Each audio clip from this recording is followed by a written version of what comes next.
আজি এই খাটৰবাৰী অঞ্চলত আহি খুব ভাল লাগিল। আমি প্ৰদীপ নাৰ্জাৰী ডাঙৰীয়াৰ কাৰণে আহিছিলোঁ কেম্পেইনিঙৰ কাৰণে, আৰু আহি ৰাইজৰ যি ৰেছপন্স দেখিলোঁ, গতিকে UPPLৰ খুবেই ভাল কণ্ডিশ্যন, এই অঞ্চলতো খুব ভাল কণ্ডিশ্যন।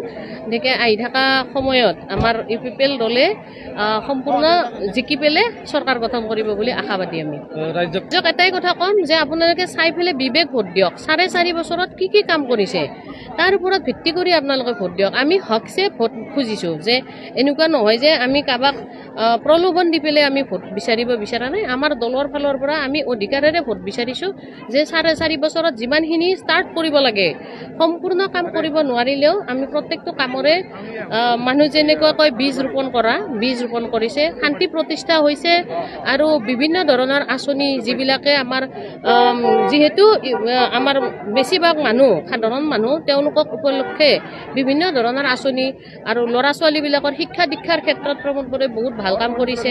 ছুপাৰ 50 মিছনবিলাক আছে, তাৰ আণ্ডাৰত বহুত ল'ৰা ছোৱালী উপকৃত হৈছে।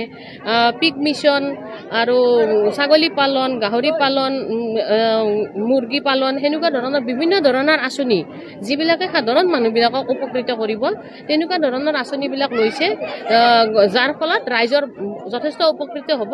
আৰু আমি সময় বেছি পোৱা নাছিলোঁ যোৱা সময় খচুৱাত, এতিয়া আৰু আহি থকা দিনত যদি সময় পায় সেই কামবিলাক সম্পূৰ্ণ পূৰা হ'ব আৰু তাৰ ফলত ৰাইজ উপকৃত হ'ব।